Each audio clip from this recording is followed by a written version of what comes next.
Deathly Hallows Part 1 is the first time that we don't really go to Hogwarts. Harry, Ron, Hermione are on the run. They are coming. They're on a kind of mission. They're on a journey. We need to get off the streets, get somewhere safe. Nowhere's safe, and we could get attacked at any moment. The stakes were a lot higher in this film than they probably ever have been before. It feels a lot more grown up. Help us. It's a very different film to the film's past.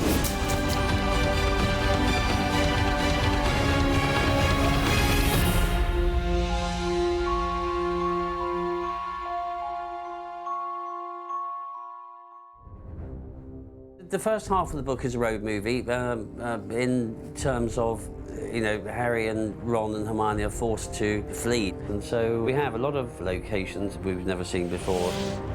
Part 1 is pretty hectic. There's lots of running around, and there is a real sense that, you know, this is going to be Harry's last chance to finish the Voldemort problem once and for all. At the beginning, Harry's left what was kind of laughingly called his home, which was Privet Drive, which was not much of a home, but it was the only one he had. And he goes to the Burrow, which feels like home. All together now! 1, 2, 3. Bill and Fleur get married in this one, and it starts off as one of the most hopeful kind of moments in the film, I guess. We were there, kid, mate. We were there when they did the first time. It's great because the whole cast is back, and it actually feels like a party really in there. It's a great set. The wedding started with a tent, and Stuart and I sort of discussed it. Stuart has a very favourite tent shape, which we have used before as the Tri-Wizard tent, and he thought it complemented the exterior of the Burrows. It isn't a modern contemporary tent. It's very Edwardian in its shape and its silhouette, and rather elegant. By all means. It's amazing how much richness and interest you can get out of a couple of sheets of canvas, basically. It's much more sophisticated than you would imagine that it would be for the Weasleys. So there was always the feeling of, is this a Weasley wedding? Very Weasley wedding, a lot of red-haired folk. That was a debate that went on quite a long time, but we came to that conclusion. It was a Delacour wedding, paid for by Monsieur Delacour, and with a little French style about it.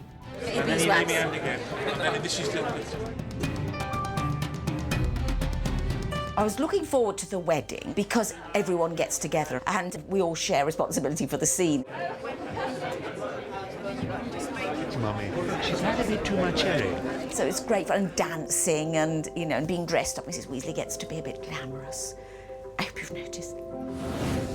We rarely get a chance to all dress up and to do something quite different, so it's been fun, but the joy is soon destroyed by the Death Eaters. The Patronus of Kingsley Shacklebolt appears. And now!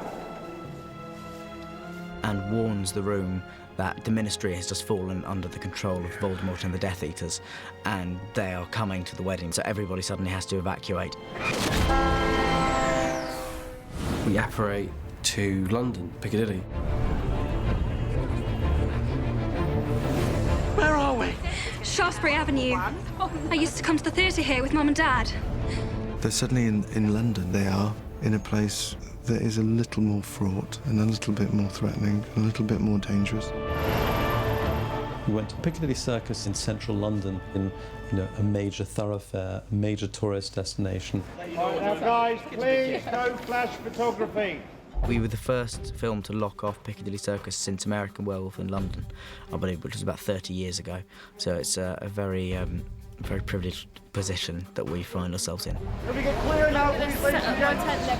Piccadilly is a huge job for our location department because most location managers would spend all their energy trying to talk you out of going to Piccadilly Circus because it's a nightmare. But Sue Quinn and Mark Sumner and the team performed a completely brilliant job. Bus coming through here, so yeah, You'll be flat yap if you stay there. I've got yap, tell you why, I've got yap. Because it's a very populated area, there's a lot of people to contact. We have to keep lights on everywhere, so we've had to contact all the businesses and let them know what we're doing. So it looks as though it's busy, because after maybe 12:30, this all goes quite dark.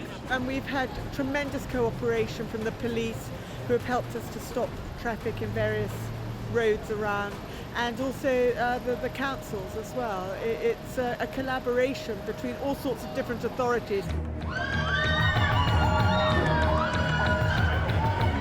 It was crazy because it was like 3 o'clock in the morning, and it just looked like everything was open and they left all the lights on, and it was crazy, but it was really exciting actually.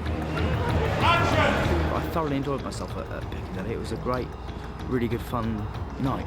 It was insane. I think fans all over the globe will enjoy seeing such a famous piece of London in Harry Potter. It makes it kind of real, I guess, in a strange way. If Voldemort really has taken over the Ministry, then none of your places are safe. So we've got these three iconic characters in our Muggle world trying to survive. And they're not really that prepared for it either. You know, they're in a situation whereby they need to learn quickly to protect themselves. So there's a lot of running away and hiding and kind of finding people, and nowhere's safe.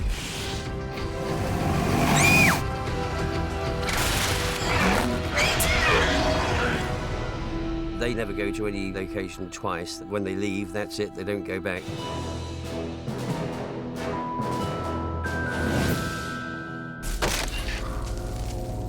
Well, this is the scene where we just found the locket, the Horcrux locket, and we're going to attempting to destroy it. Insygnia. We don't really know anything about these sort of Horcruxes and how to destroy them, and we sort of realised that it's harder than we think. And normal magic doesn't really work. Reductor!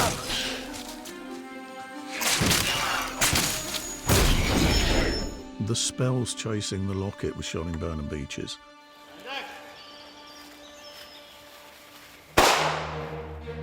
Burnham Beeches is a very, very fine, ecologically cared for and protected sites. So we had to make sure that all the materials that we used were benign and safe and weren't going to harm the environment in any way. Also, we had to cover large portions of Burnham Beeches with snow and or frost, and we had to make sure that they could all be cleared up afterwards, which was the biggest part of the problem. So guys, that completes us shooting here in this winter section here. We had to go up there with fire engines, with hoses, with brooms, with rakes, and literally wash every leaf over an area of probably about 4 acres. It was a lot of hard work for the boys.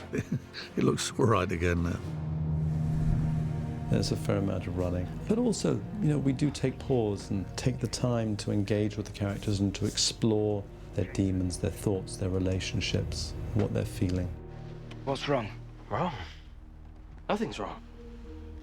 Not according to you, anyway. Ron kind of starts to doubt Harry a little bit. There's a lot to do with the locket, and it kind of changes their personality, and it kind of gives them sort of darker thoughts. Ron, please take the locket off. You wouldn't be saying any of this if you hadn't been worried. Yes, you would. So there's kind of a bit of tension there, and we really had to step up in terms of giving a performance that would make that real. David flew up with Dan, Rupert and Emma to Scotland for 1 day to get a scene. That's a really good spot now. And that was good, okay.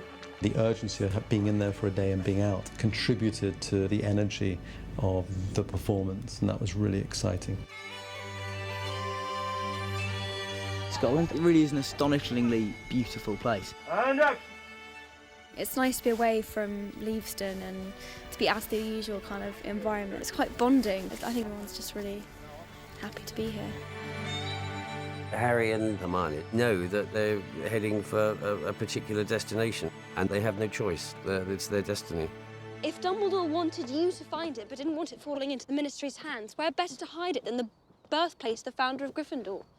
Godric's Hollow is where Harry's parents were killed, and emotionally Harry needs to go back and see where his parents died. Still think we should have used Polyjuice Potion. No. This is where I was born. I'm not returning as somebody else. Strategically, he thinks, well, maybe Bathilda will be there. She can help us with our mission to find the Horcruxes. So there's a real confluence of reasons to go there. The look of Godric's Hollow is quintessential English. It's that half-timbered style is Tudor Elizabethan style. We look for real villages, as you do, and then in the end just took the real villages as inspiration. It's a very traditional early English style, probably 1600 most of the houses. It's a mixture of slightly pink-washed cottages, thatched roofs, mostly thatched roofs. And of course we have the Potter cottage in it too, which is completely destroyed and has brambles growing in the garden. This is where they died, Hermione. It seemed just great to have the graveyard underneath the spreading branches of cedar trees. And Pinewood has this splendid old garden, part of the original estate before it was ever a studio. And there is one magnificent cedar tree there. So we went there for that tree, literally, and built the graveyard, churchyard, the church, and then the rest of the village around the tree. That's a lot of power for one tree, but it was worth it.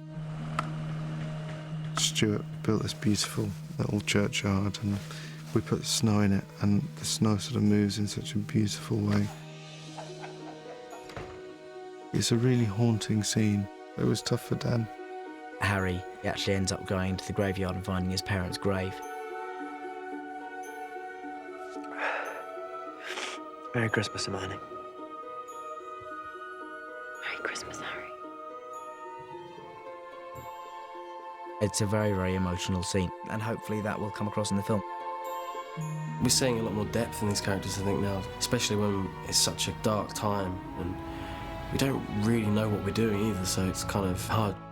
Look, you've got no idea where the next Horcrux is, and neither do I. But this means something. There is a symbol, which is the symbol of the Deathly Hallows, and so they go to the only person that they know who has any contact with it, which is Xenophilius Lovegood.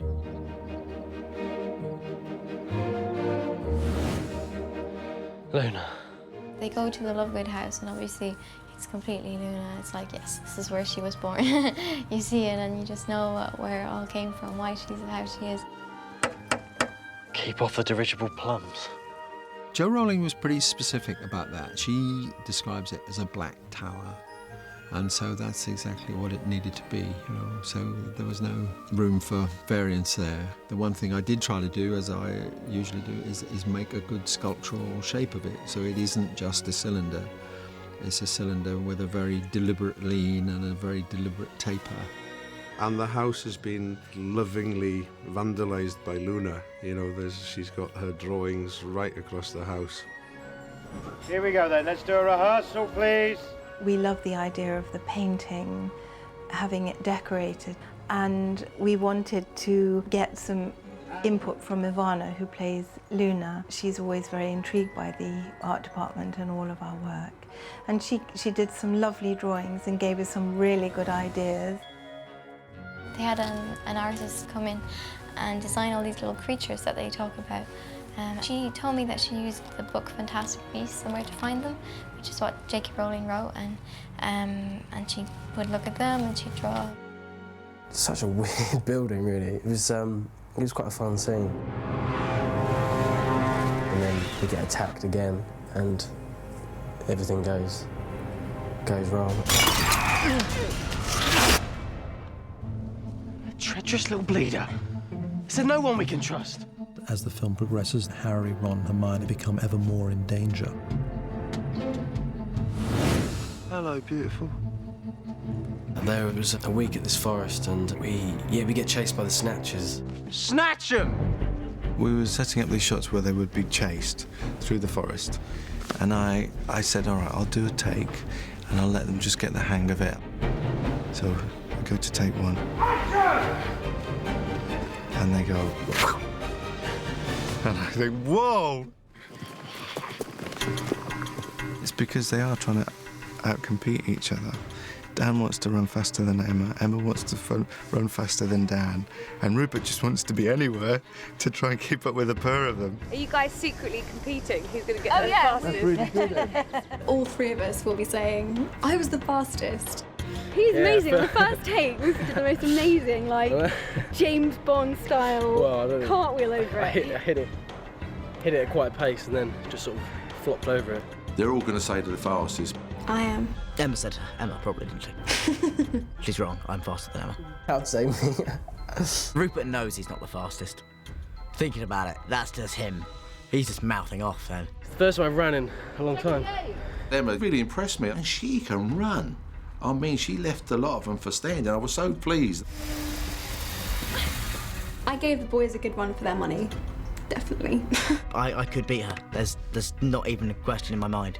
If you well, it depends what distance, I mean, you're talking about, but short distances, every time.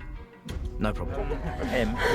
We'll cue you guys when to start running on this, because you're actually faster than Dan and, yeah. Don't tell him that. I'll tell him.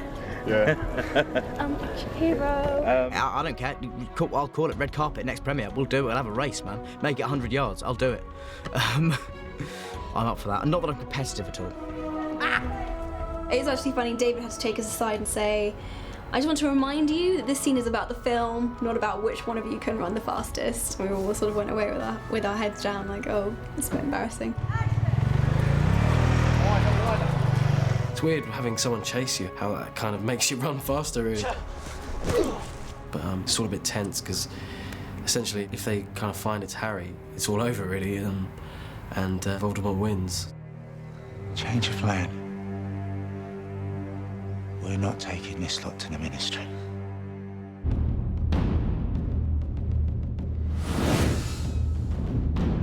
It's a really intense ending.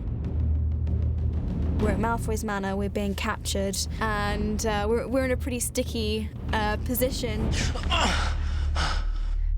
Malfoy Manor was based on Hardwick Hall, an Elizabethan house in Derbyshire. The real house is extraordinary in that the windows are huge and the ratio of glass to masonry is very strange. They have a mysterious, slightly threatening and rather magical quality, these acres of glass. So we took that form and designed a Gothic roof for it. And then invented two big interiors. One is the kind of ground floor entrance hall, and the other is the big drawing room immediately above that. And an elaborate staircase that kind of links the two. This is my house. It's not much, but I call it home. The house itself is fantastic. As soon as we got on set together, we wanted a family portrait in the Malfoy Manor. It's extremely nice. We've got an organ. Amazing. That's clearly what Draco does in his spare time. Little did we know, he's a fantastic organist. The ceilings are about 30 foot high, so we've got a couple of chandeliers, so I thought we must be doing pretty well for ourselves. But I will confess, the floor was a little dusty. So I don't know whether that's down to the big war of the worlds going on, or just our own laziness. I'm not sure. You dare to talk to me like that in my own house? There's something about the space itself and something about the lines of the place that makes it feel like a soulless building. The people who've been doing the sets for this have managed every single time to produce things that are not only right, unquestionably right within Harry Potter's universe, but new and different and fresh and breathtaking every time.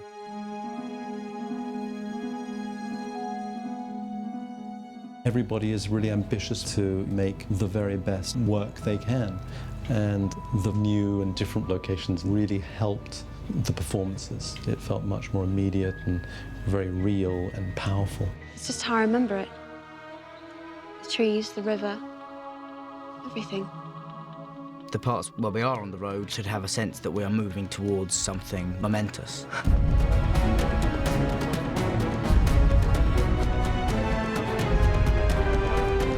As the last frame fades to black of the first film, I'm hoping people just can't wait to come back to see the story continue. Stupefy!